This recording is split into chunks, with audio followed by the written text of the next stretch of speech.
এই জীবনে তিনটি গুরুত্বপূর্ণ শব্দ আছে যা বোঝা আমাদের কাছে খুব গুরুত্বপূর্ণ, এবং এই তিনটি শব্দের নিজস্ব অর্থ আছে। প্রথম হলো সঙ্গবদ্ধতা, অর্থাৎ একসাথে মিলে কাজ করতে হবে, একসাথে মিলে পরিশ্রম করতে হবে, সামনে এগোতে হবে। এরকম করতে পারলে আপনার শক্তি বৃদ্ধি পাবে, আপনার ক্ষমতা বৃদ্ধি পাবে, আপনি এগোতে পারবেন এবং অনেক দূরে যেতে পারবেন। দ্বিতীয় হলো আত্মবিশ্বাস। হেরে যাওয়া বস্তুও আবার জিতে নিতে পারবেন। যদি আপনার নিজের আত্মবিশ্বাস থাকে তাহলে আপনি কখনো পরাজিত হবেন না। এবং তৃতীয় হলো অহংকার। জয়লাভ করার পরেও কিন্তু এটা আপনাকে পরাজিত করতে পারে। সেই জন্য জীবনে সঙ্গবদ্ধ হন, আত্মবিশ্বাস রাখুন, কিন্তু কখনোই অহংকার করবেন না। এই অহংকার আপনার থেকে সব কিছু কেড়ে নিতে পারে। এই অহংকারের জন্যই মথুরাপতি কংস নিজের পতনের দিকে অগ্রসর হয়েছিলেন। এই অহংকারকে ত্যাগ করুন আর আমার সাথে ভালোবেসে বলুন, রাধা রাধা। এই সংসারে সব থেকে বেশি কঠিন কাজ কোনটা?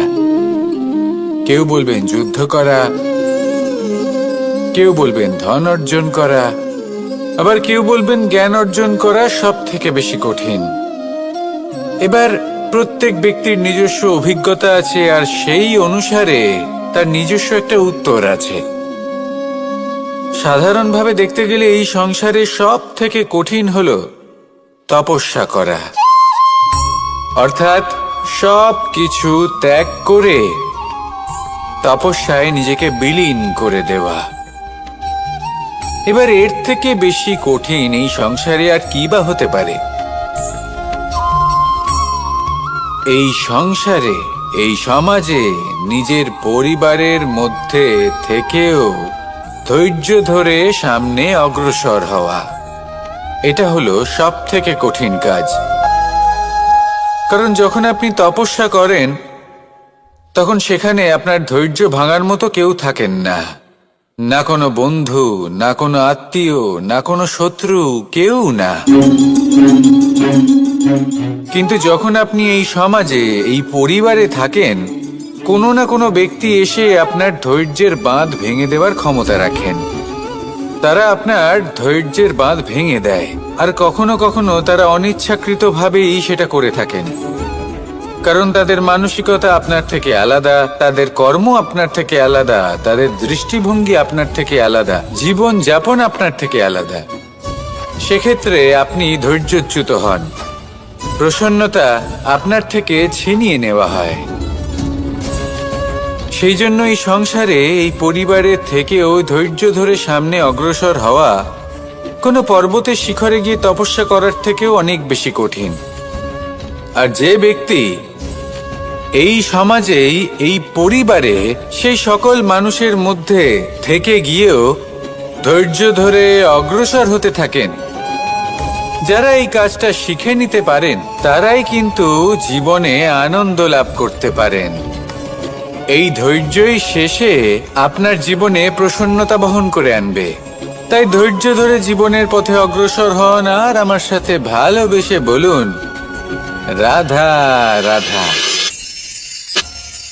আমরা যখনই কোনো গাছের চারা রোপণ করি তখন সবার আগে পরীক্ষা করে দেখি যে যেখানে আমরা চারা রোপণ করতে চলেছি সেখানকার মাটি আদৌ উর্বর কি না, সেই মাটি সেই চারাকে বাড়তে সাহায্য করবে কিনা। যখন একটা চারা রোপণের আগে আমরা এত কিছু ভাবতে পারি, তাহলে কাউকে বিশ্বাস করার আগে আমরা কেন ভাবি না? জীবনে কখনো এই বিশ্বাসরূপী চারা কোথাও রোপণ করার আগে বোঝার চেষ্টা করুন যে যার ওপর আপনি বিশ্বাস করতে চলেছেন সে কি আদৌ আপনার বিশ্বাসের যোগ্য কি না। ভেবে দেখুন সেই ব্যক্তি ভবিষ্যতে গিয়ে আপনার বিশ্বাস ভাঙতে পারে কি না। এটাও ভেবে দেখুন যে যাকে আপনি বিশ্বাস করতে চলেছেন তাকে আপনি বিশ্বাস করলে নিজের জীবনের উদ্দেশ্যে আপনি অগ্রসর হতে পারবেন কি না। আর তার জন্য প্রয়োজন সঠিক সিদ্ধান্ত, পরখ করা, কোনটা উচিত কোনটা অনুচিত সেটা বোঝা। আর তাতে কিন্তু আপনি সন্দেহবাতিক হবেন না, তাতে আপনি আরো নিপুণ হয়ে উঠবেন।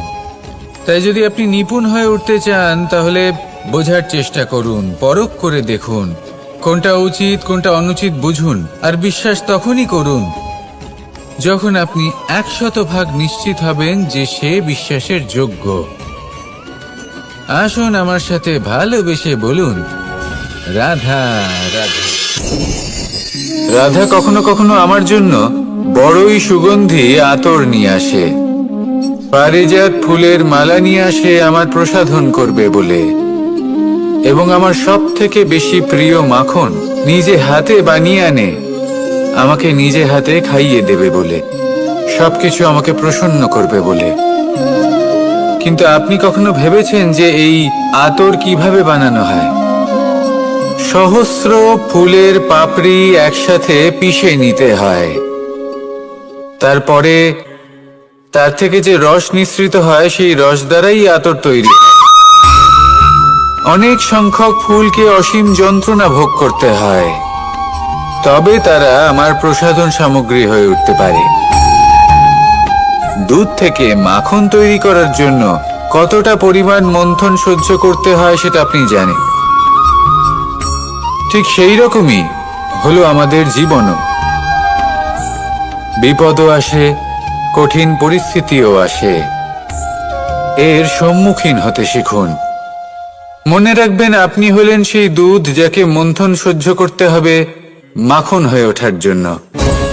মনে রাখবেন আপনি হলেন সেই ফুলের মতন যাদের পিষ্ট হতে হবে সুগন্ধি আতর হয়ে ওঠার জন্য, যাকে এই সংসার পছন্দ করে। কখনো কখনো জীবনে আপনার সাথে খারাপ শুধুমাত্র এই কারণে ঘটে যাতে আপনার শ্রেষ্ঠ রূপ এই সংসারের সামনে আসতে পারে। শুধুমাত্র কঠিন পরিস্থিতি এবং বিপদকে একটা সুযোগ হিসেবে দেখার চেষ্টা করুন। আপনার জন্য এই সংসার বদলে যাবে, সংসারকে দেখার দৃষ্টিভঙ্গি পাল্টে যাবে, আপনার ভাগ্য পাল্টে যাবে, আর এই মন প্রসন্ন হয়ে বলবে, রাধা রাধা।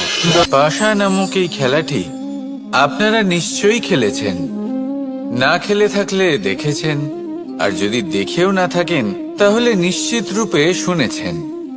মহাভারতের এই মহাযুদ্ধ কোথাও না কোথাও এই পাশা নামক খেলার কারণে হয়েছিল। পাশার এই বিচিত্র খেলা, দান, এইসবের কারণে কেউ নিজের মাথায় রাজ মুকুট পরিধান করেছিলেন, আবার সেখানেই পরাজিত হওয়ার জন্য কাউকে বনবাসও ভোগ করতে হয়েছিল। কিন্তু এই খেলা সমাপ্ত হওয়ার পরে সমস্ত ঘুঁটি আর এই পাশার ছক একই পুটলিতে স্থান পেল। এটাই হলো আমাদের জীবন। এই সংসারে আমরা জয় পরাজয়ের বিষয়ে এতটাই ভাবি, এত চিন্তা করি যে এই জীবনের খেলার আনন্দটাই উপভোগ করতে পারি না।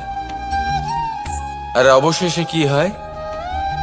কেউ জয়ী হন, কেউ পরাজিত হন, কিন্তু দুজনেই একই স্থানে পৌঁছে যান।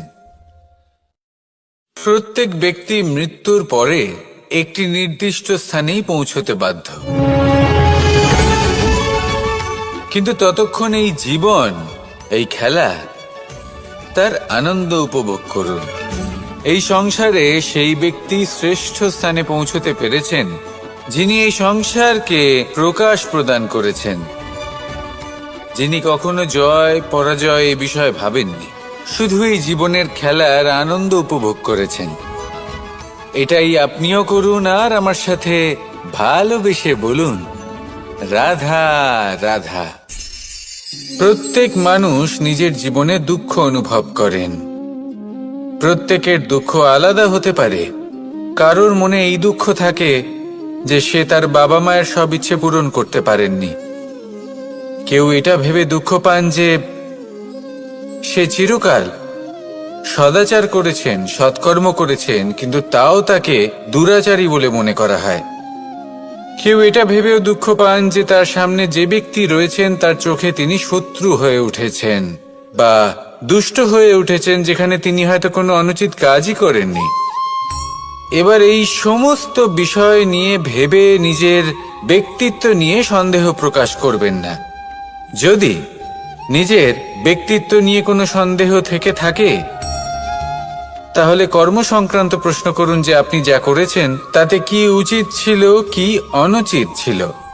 যেটা প্রয়োজন সেটা এটা বোঝার যে আপনার অন্তর্মন, আপনার বিবেক আপনাকে কি বলছে, আর আপনার অন্তর্মন আর আপনার বিবেক আপনাকে যেটা করতে বলবে শুধু সেটাই করুন। আর তারপরে এই সংসার কি বলবে, কি ভাববে সেসব নিয়ে ভাবতে যাবেন না, কারণ এই সংসার তো ঈশ্বরকেও প্রশ্ন করে থাকে, ঈশ্বরকেও দোষী মনে করে। কখনো কখনো যখন কোনো ঘটনা মানুষের ইচ্ছা অনুযায়ী ঘটে না, তখন মানুষ এটা বলে যে হে ঈশ্বর, আপনি আমার পাশে থাকলেন না, আপনি বড়ই কঠোর, এটা আপনার দোষ। যেখানে বেশিরভাগ সময় হয়তো সে নিজেই নিজের কর্মফল ভোগ করছে। আর কখনো কখনো ঈশ্বর হয়তো তার জন্য আরো ভালো কোনো পরিকল্পনা করে রেখেছেন, কিন্তু মানুষ এটা বুঝতে পারে না। তাই দিনের শেষে যেটা প্রয়োজন সেটা হলো নিজের মনের কথা বুঝতে হবে। আপনার বিবেক কি বলছে শুধু সেটাই করুন, আর সামনে এগোতে থাকুন। আমার সাথে ভালোবেসে বলুন, রাধা রাধা। পরিবর্তন, এটা হলো সৃষ্টির অমূল্য নিয়ম। এই সংসারে সবকিছু সময়ান্তরে পরিবর্তিত হয়, এই সময়ও পরিবর্তিত হয়। পরিবর্তন চিরকাল হয়ে এসেছে আর চিরকাল হতে থাকবে। কিন্তু এবার আমরা সেই পরিবর্তন কিভাবে লাভ করব, যেটা আমাদের প্রয়োজন, যেটা আমরা চাই। আমরা জীবনে বিকাশ চাই। এই বিকাশ কিভাবে লাভ করতে পারি? এই প্রকৃতি কিন্তু আমাদের অত্যন্ত উত্তম উদাহরণ দিয়ে বুঝিয়েছে। একটি বিন্দুর উদাহরণ দিয়েছে যা ভবিষ্যতে একটা বিশাল নদীর আকার ধারণ করে। এটা কিভাবে হয়? মেঘ থেকে একটি বিন্দু ঝরে পড়ে সেই পর্বতের ওপর যেখানে হিম আছে। সেই হিমের সংস্পর্শে আসা মাত্র সেই বিন্দুর সাথে আরো বেশ কিছু বিন্দু যুক্ত হয়। তারপর তারা অগ্রসর হয়, আরো কিছু বিন্দু যুক্ত হয়, আস্তে আস্তে একটা ক্ষীণ ধারার রূপ ধারণ করে, এবং সেটাই ভবিষ্যতে আরো এগোতে থাকে। অনেকটা যাওয়ার পর যখন অনেক সংখ্যক বিন্দু একসাথে যুক্ত হয়, তখন সেটা বিশাল নদীর আকার ধারণ করে। এবার আমরা মানুষ বলে আমাদের সাথে এই নিয়মের অন্যথা হয় তা নয়। আমরাও এই প্রকৃতির অংশ, আমাদের ক্ষেত্রেও একই নিয়ম প্রযোজ্য। যখন পরিশ্রম করে অনেক সংখ্যক বিন্দু আমরা একত্রিত করব, তখনই পরিবর্তনের নদী প্রবাহিত হবে। প্রয়োজন হলো নিরন্তর পরিশ্রম করা এবং ধৈর্য ধরা। এটা করতে থাকুন, জীবনে সব কিছু লাভ করতে পারবেন। কারণ প্রকৃতি আমাদের এটাই শিখিয়েছে, আর আমরা এই ব্রহ্মরই একটি অংশ, যার দ্বারা এই ব্রহ্মাণ্ড নির্মিত। আসুন আমার সাথে ভালোবেসে বলুন, রাধা রাধা। কখনো এই প্রকৃতির দিকে তাকিয়ে থাকবেন। এই প্রকৃতি অনেক ধরনের শিক্ষা দেয়।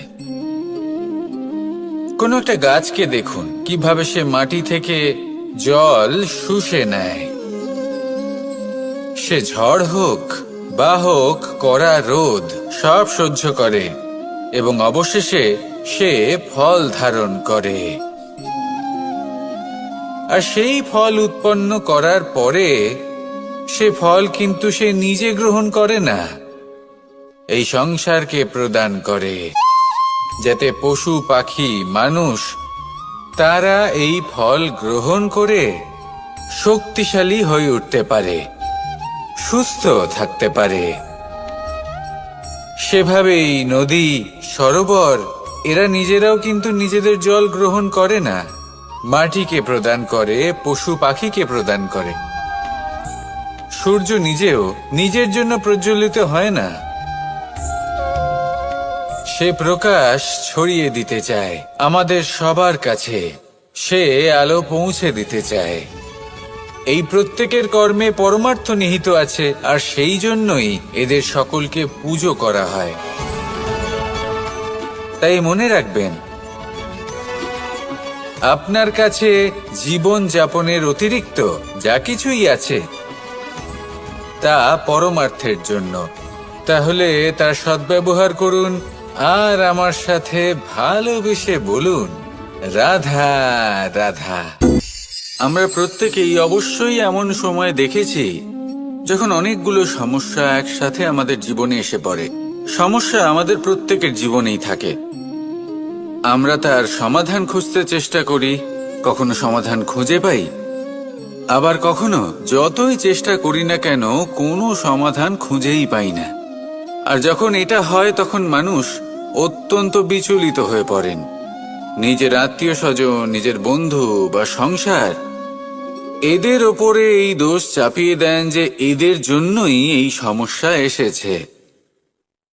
এবার যদি আমি আপনাকে কোনো পরামর্শ দিই তাহলে এটাই বলবো যে দৃষ্টিভঙ্গি পাল্টে দেখুন। এই দৃষ্টিভঙ্গি দিয়ে দেখুন যে এই সংসারে যে সমস্যায় আসুক না কেন তার জন্য কেউ দোষী নয়, না আপনি না অন্য কেউ। এই পুরো খেলাটাই আপনার মানসিকতা, আপনার দৃষ্টিভঙ্গির, আপনার মনের। কিভাবে বোঝাচ্ছি, যখন আমাদের মন শক্ত থাকে তখন কঠিন থেকে কঠিনতর পরিস্থিতিও আমাদের জীবনে খুব বেশি হলে প্রতিস্পর্ধা হয়ে থেকে যায়। সেখানে যদি আমাদের মন দুর্বল থাকে তখন অল্প কঠিন পরিস্থিতিও আমাদের কাছে খুব বড় সমস্যা হয়ে যায়, তাই না? একটা শক্ত মন কঠিন পরিস্থিতিকে প্রতিস্পর্ধা হিসেবে দেখে আর তার মধ্যে ওটা সুযোগ খুঁজে নেয়। আমাদের শুধু এটাই করতে হবে। এই সংসারে অন্য কাউকে দোষী মনে করলে আপনার সমস্যা দূর হয়ে যাবে না। সেই জন্য এই সংসারকে দোষ দেওয়ার বদলে এই সমস্যার মূলে চলে যান, সেটাকে বুঝুন, নিজের এই মনকে শক্ত করে তুলুন। যদি আপনার মন শক্তিশালী হয় তাহলে এই সংসারে অনেক বড় বড় কঠিন থেকে কঠিনতর পরিস্থিতিও যদি আসে, আপনার জীবনে যতই বড় বড় সমস্যা আসুক না কেন আপনার লক্ষ্য লাভে বাধা দিতে পারবে না। আসুন আমার সাথে ভালোবেসে বলুন, রাধা রাধা। আমরা সবাই পাথর দেখেছি, পর্বতও দেখেছি, শুকনো পাতাও দেখেছি, শ্যামল বনানীও দেখেছি। কখনো ভেবেছেন পাথরের অস্তিত্ব কিন্তু ততক্ষণ পর্যন্ত যতক্ষণ সে পর্বতের গায়ে আটকে থাকে। যখন সেই পর্বত থেকে সেই পাথর ভিন্ন হয়ে যায় ও নিজের অস্তিত্ব হারিয়ে ফেলে। আস্তে আস্তে কখনো পাথর কেটে বা কখনো পিষ্ট হয়ে সেই পাথর আস্তে আস্তে মাটিতে পরিণত হয় এবং পূর্ণরূপে নিজের অস্তিত্ব হারিয়ে ফেলে। এটাই পাতার সাথেও হয়। এই পাতা যতক্ষণ গাছের ডালের সাথে যুক্ত ততক্ষণ তার অস্তিত্ব থাকে। যখনই ডাল থেকে বিচ্ছিন্ন হয় সেও নিজের অস্তিত্ব হারিয়ে ফেলে। আর এটাই আমাদের সাথেও হয়। যতক্ষণ আমরা নিজেদের আপনজনের সাথে যুক্ত থাকি আমাদের অস্তিত্ব বজায় থাকে। যখন আপনজনদের সাথে সম্পর্ক ছিন্ন করি তখন আমরাও আমাদের অস্তিত্ব হারিয়ে ফেলি। এবার এই সংসারের প্রত্যেক ব্যক্তি স্বতন্ত্র থাকতে চান, আর অনেক ব্যক্তি স্বতন্ত্র থাকবেন বলে আপনজনদের দূরে করে দেন আর তাদের সাথে এই সম্পর্ক ছিন্ন করেন। এটা কি সত্যি প্রয়োজন? আপনজনদের সাথে সম্পর্ক ছিন্ন করে নিজের অস্তিত্ব হারিয়ে ফেলা প্রয়োজনীয়, নাকি আপনজনদের সাথে সম্পর্ক বজায় রেখে নিজেদের স্বতন্ত্র করে রাখা সেটা আবশ্যক? নির্বাচন আপনারই। আসুন আমার সাথে ভালোবেসে বলুন, রাধা রাধা। আপনি কি কখনো নৌকা যাত্রা করেছেন? করে না থাকলেও নিশ্চয়ই দেখেছেন যে এই জল যা নিজের অন্তরে সব কিছু সমাহিত করে নিতে পারে, এই নৌকা সেই জলের ওপরেই ভেসে থাকে। নদীর স্রোত কাটিয়ে সে সামনে অগ্রসর হয়। কিন্তু যদি এই নৌকায় কোনো ছিদ্র হয়, তাহলে কিন্তু সেই নৌকা ডুবে যাবে। আর এতে কোনো তফাৎ হবে না যে সেই ছিদ্র ছোট নাকি বড়, নৌকা ডুবে যাবে। এই ছিদ্র হলো আমাদের জীবনে আমাদের অপগুণ, আমাদের দোষ, আমাদের বিকার। কখনো এটা ভাববেন না যে এই দোষ খুবই ছোট, এতে কিছুই যাবে আসবে না। না, সেই ছোট দোষ, সেই ছোট বিকার, যদি সেটাকে শুধরে না নেন, তাহলে সেটা আপনাকে আপনার পতনের দিকে নিয়ে যাবে। শেষ পর্যন্ত এটা আপনার ওপর নির্ভরশীল যে আপনি কি চান। আপনার জীবনের এই নৌকা এভাবেই ডুবে যেতে দেখবেন, নাকি নিজেকে শুধরে নিয়ে সেই নৌকার সেই ছিদ্রটাকে ভরিয়ে তুলতে চাইবেন? নির্বাচন আপনার। আসুন আমার সাথে ভালোবেসে বলুন, রাধা রাধা। জল, জলই পৃথিবীতে বেঁচে থাকার জন্য আবশ্যক তো বটেই, কিন্তু এই জল আমাদের একটা অত্যন্ত গুরুত্বপূর্ণ শিক্ষা প্রদান করে। কখনো এই জলকে দেখেছেন? যে পরিস্থিতিতেই এই জল প্রবাহিত হোক না কেন, এর উপর যা কিছুই প্রভাব থাকুক না কেন, এর পথে যতই বাধা আসুক না কেন, তার মধ্যে থেকে ও নিজের পথ ঠিক বের করে নেয়, কিন্তু নিজের প্রবাহ থামতে দেয় না, ক্রমাগত অগ্রসর হতে থাকে। সেরকমই একটা শিক্ষা যেটা আমরা জল থেকে পেয়ে থাকি, তা হলো এটা: আমরা যখন জলের দিকে তাকাই তখন আমরা নিজের প্রতিবিম্ব দেখি, স্পষ্টভাবে দেখতে পাই। কিন্তু তখনই দেখতে পাই যখন এই জল শান্ত থাকে, স্থির থাকে। যদি এই জল অশান্ত হয়ে থাকে, স্থির না হয়, তাহলে আমরা এতে নিজের প্রতিবিম্ব দেখতে পাই না। এটাই আমাদের মনের সাথেও হয়ে থাকে। যখনই জীবনে কোনো সংকট আসে, যদি আমরা শান্ত মনে, স্থির মনে সিদ্ধান্ত নিই, তাহলে সেটা এমন একটা শীতল সিদ্ধান্ত হবে যেটা আমাদের ভবিষ্যৎকে একটা শ্রেষ্ঠ স্থানে নিয়ে যাবে। যদি এই মন অশান্ত হয়, বিচলিত হয়, পীড়িত হয়, দুঃখিত হয়ে থাকে, রুষ্ট হয়ে থাকে, তাহলে অনেক সময় আমরা এমন সিদ্ধান্ত নিই যেটা আমাদের জন্য অনুচিত প্রমাণিত হয়। যখন আপনি ক্রুদ্ধ ছিলেন বা দুঃখের বশে ছিলেন, তখন অনেক সময় হয়তো এমন সিদ্ধান্ত নিয়েছেন যেটার জন্য ভবিষ্যতে আপনি অনুশোচনা করেছেন। এবার দেখুন, এই আবেগগুলো থেকে আমরা পালাতে পারবো না, কিন্তু এই আবেগগুলো আপনার উপর কতটা প্রভাব ফেলবে সেটা আমরা অবশ্যই ঠিক করতে পারি। এই মনকে আমরা নিয়ন্ত্রণ করতে পারি। এটাই করুন, চিন্তা করুন, এই মনকে শান্ত রাখুন, স্থির হতে চেষ্টা করুন, আর তারপরে সিদ্ধান্ত নিন। আসুন আমার সাথে ভালোবেসে বলুন, রাধা রাধা। এই সংসারে ভৌতিক বস্তুরও নিয়তি আছে। যারাই এই সংসারে আসে বা উৎপন্ন হয়, তারা কিছুমাত্র সময় পর্যন্তই এখানে থাকতে পারে, আর তারপরে সেও লুপ্ত হয়ে যায়। অর্থাৎ সে নিজেও এই পঞ্চমহাভূতে সমাহিত হয়ে যায়।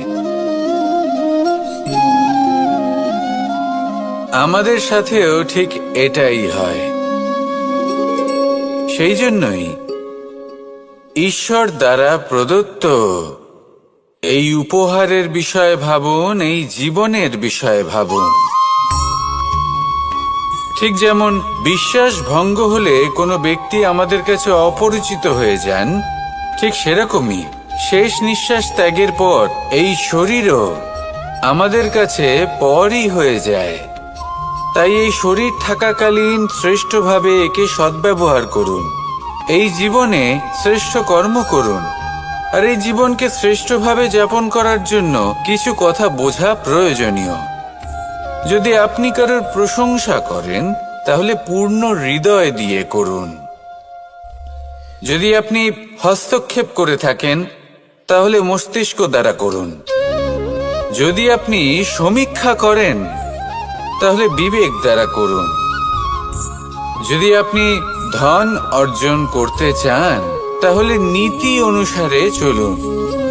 যদি জীবন যাপন করতে চান তাহলে রীতি মেনে করুন। আর যদি ঈশ্বরের ভজন করতে চান তাহলে ভক্তিভাব নিয়ে করুন। শুধু এই কথা মনে রাখবেন যে আপনার এই জীবন কিন্তু অনিশ্চিত কাল পর্যন্তই আছে। কতক্ষণ আছে সেটা কেউ জানে না। তাই কিছু মুহূর্ত যেটা যাপন করতে আমরা এখানে এসেছি সেখানে ক্রোধ, অহংকার, ঈর্ষা, এইসব আবেগের কি গুরুত্ব বলুন তো? এগুলো ত্যাগ করুন। মানুষকে ক্ষমা করতে শিখুন। আস্তে আস্তে বিশ্বাস করতে শিখুন। এই সংসারে নিঃস্বার্থভাবে প্রেম করতে শিখুন আর সবার মধ্যে আনন্দ বিতরণ করুন। তাই এই সব গুণ যদি আপনি আত্মসাৎ করতে পারেন তাহলে আপনার জীবনে শুধু আনন্দ এবং আনন্দই বিরাজমান হবে। আসুন আমার সাথে ভালোবেসে বলুন, রাধা রাধা। এবার কখনো কখনো জীবনে আমাদের মনে হয় যে চতুর্দিকে শুধুমাত্র অন্ধকারই হয়ে আছে। প্রত্যেকেরই তা কখনো মনে হয়। আর তখনই আমাদের নিরাশ হলে চলবে না, আমাদের দুঃখী হলে চলবে না। সেই সময় আমাদের খুঁজতে হবে নিজেদের আশেপাশে, চতুর্দিকে আর কোথাও না কোথাও আমরা প্রকাশ অবশ্যই দেখতে পাব। আশার একটা কিরণ অবশ্যই দেখতে পাব।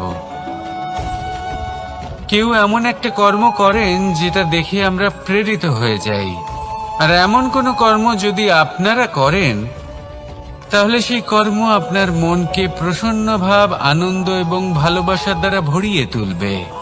আপনার অন্তরের সেই অন্ধকারের অন্ত করবে, দুঃখেরও অন্ত করবে। আর এই মন প্রসন্ন ভাব নিয়ে বলবে, রাধা রাধা। দেখতে গেলে এই সংসার বড়ই সুন্দর, কিন্তু আসল সত্যি এটাই যে সংসারে সবকিছু নশ্বর। যেটা কাল ছিল তা আজ নেই, যা আজ আছে তা কাল ছিল না, আর যা আজ আছে তা কালও থাকবে না। প্রত্যেক মানুষকেই যথাসময়ে কালের কাছে মাথা নত করতে হয়। এই রূপের বিনাশ করে বার্ধক্য, প্রাণের বিনাশ করে মৃত্যু। আলস্য, ঈর্ষা ধর্মের বিনাশ করে, আর ক্রোধ বিনাশ করে সম্পর্কের। কিন্তু এরকম একটা অনুভূতি আছে যা একাই সমস্ত গুণ বিনাশ করতে সক্ষম হয়,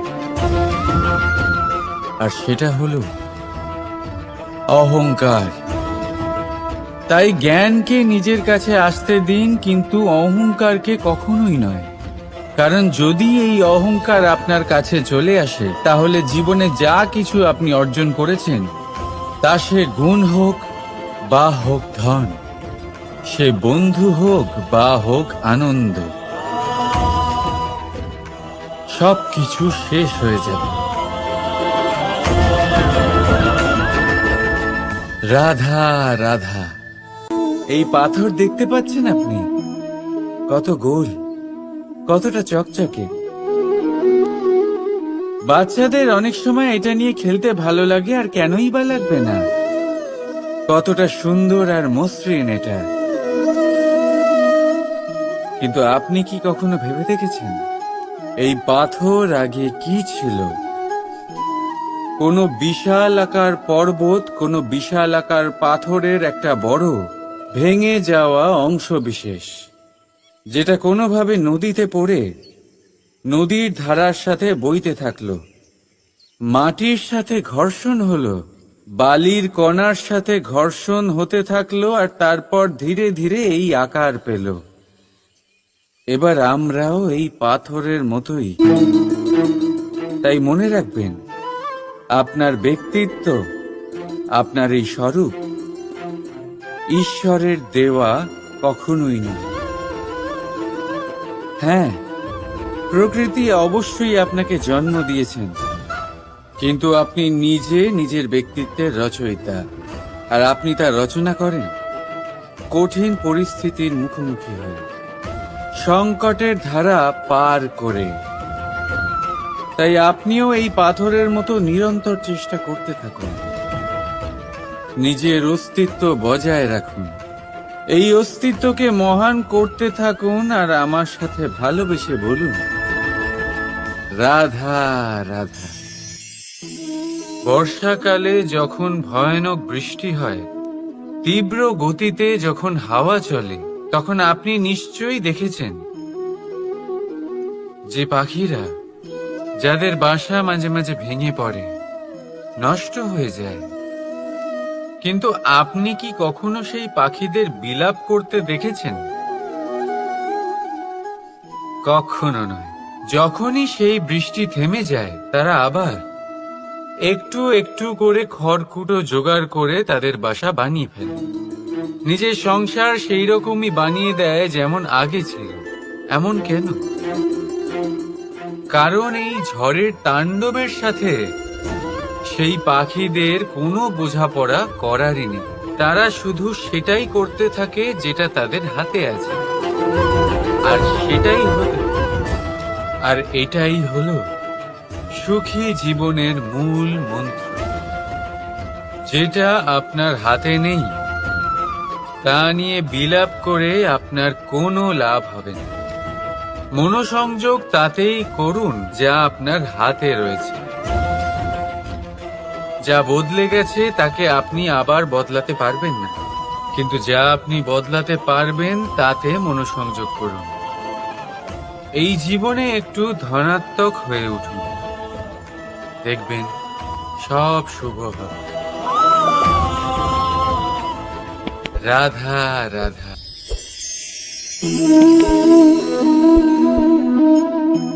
ছোটবেলায় একটা জিনিস আমি কখনো বুঝে উঠতে পারিনি। আমি সবসময় আশ্চর্য হয়ে থাকতাম যে এটা কি করে সম্ভব হতে পারে।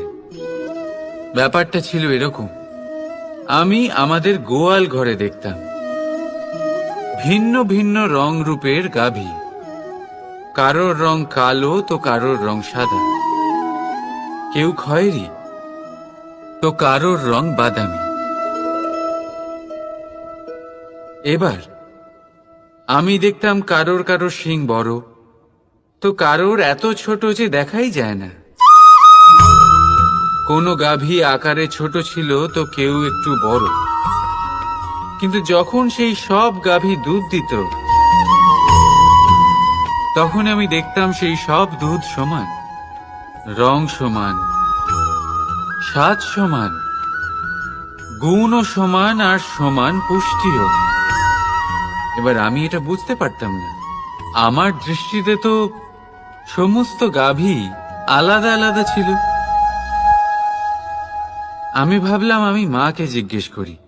মাকে জিজ্ঞেস করলাম। মা আমাকে বললেন, কানাই, রং রূপ পাল্টালেও গাভীদের বাস্তবিকতা তো পাল্টায় না। গাভী তো গাভীই থাকবে। এবার আমি এটা বুঝতে পারি না যে মানুষ এটা আত্মসাৎ কেন করতে পারে না। দেখুন, রং, রূপ, জাত, ধর্ম, ভাষা, এই সবের উপরে হলো মনুষ্যত্ব। আর মনুষ্যত্বের একটাই ধর্ম, আর সেটা হলো প্রেম। তাই এই প্রেম আপনি সকলের সাথে ভাগ করে নিন, প্রেমের সাথে সকলের সেবা করুন। এই মনুষ্যত্বর অমৃত চেখে দেখুন, আর আপনি বুঝে যাবেন যে আমরা কেউ আলাদা আলাদা নই, আমরা সবাই সমান। রাধা রাধা। সাগর, কত বিশাল হয় এই সাগর! কি না করতে পারে এই সাগর!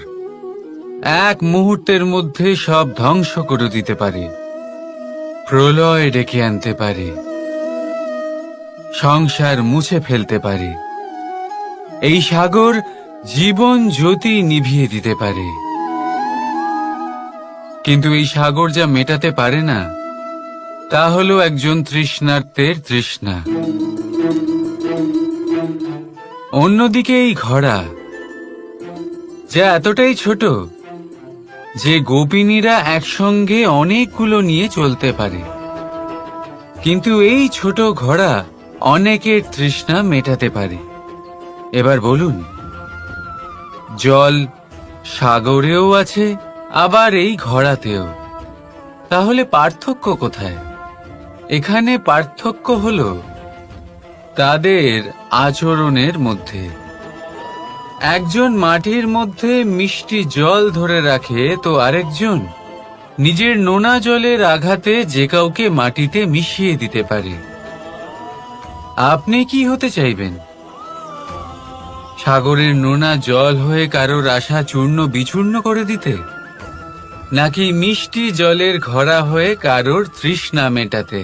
সিদ্ধান্ত আপনার। রাধা রাধা। কতবার এমন হয়, আপনি কোনো কাজ করার জন্য কাউকে দায়িত্ব দেন, কিন্তু সেই ব্যক্তি সেই কাজ সম্পন্ন করতে পারে না, অসম্পূর্ণ রেখে দেয়, অথবা ঠিকভাবে করতে পারে না। এবার এই পরিস্থিতিতে কি হয়? আপনি ক্রুদ্ধ হয়ে যান, তার উপরে আপনি রেগে যান, তাকে তিরস্কার করেন, আর তারপরে সেই কাজ সম্পন্ন করতে আপনি নিজেকেই নিযুক্ত করেন, আর শেষ পর্যন্ত সেই কাজ সম্পন্ন হয়েই যায়।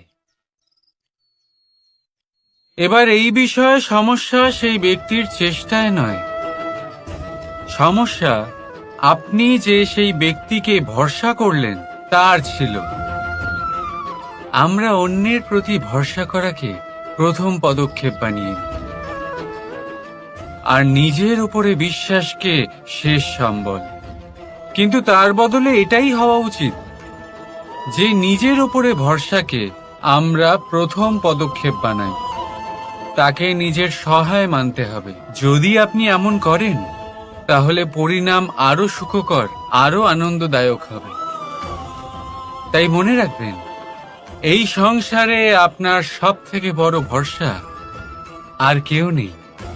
এই সংসারে আপনার সবথেকে বড় রক্ষাকর্তা আর কেউ নেই, বরং আপনি নিজেই। রাধা রাধা। আসুন আপনাকে একটা প্রশ্ন করছি, সোনা আর লোহার মধ্যে তফাৎ কি? এবার বেশিরভাগ লোকের উত্তর এটাই হবে যে সোনা বহুমূল্য, সোনার মূল্য লোহার থেকে অনেক বেশি। এটা ঠিক, কিন্তু আমাদের এটা ভোলা ঠিক হবে না যে সোনা আমাদের সাজগোজের কাজে লাগে, আমাদের আরো বেশি সুন্দর দেখায়। অন্যদিকে লোহা সেই সৈনিকদের ঢাল ও তলোয়ার হয়ে তাদের রক্ষা করে, যারা আমাদের প্রাণকে রক্ষা করেন। এই সৈনিক না থাকলে আমাদের প্রাণও থাকবে না। এবারে বলুন, সোনার মূল্য বেশি হওয়াতে কি লোহার মূল্য কমে যায়? কখনোই নয়। ঠিক সেইভাবে এই জীবনে আপনি যতই চেষ্টা করুন, কিছু না কিছু এমন থেকে যাবে যা আপনি কখনোই পাবেন না, আর সেই কারণে নিজেকে অক্ষম মনে করা অনুচিত। হতে পারে আপনার কাছে সেই গুণ আছে যেটা সংসারে আর কারোর কাছে নেই। সেই গুণটাকে চিনুন, সেটাকে বাড়ান, আর সেটাকে ব্যবহার করুন। তাই মনে রাখবেন, সংসারে প্রত্যেকটা ব্যক্তি বিশেষ হয়, আর এই সংসারে সবাই সবকিছু পায় না। নিজেই দেখে নিন, সোনাকে যে দোকানে সাজিয়ে রাখা হয়, সেই দোকানের তালা লোহা দিয়ে তৈরি হয়। রাধা রাধা।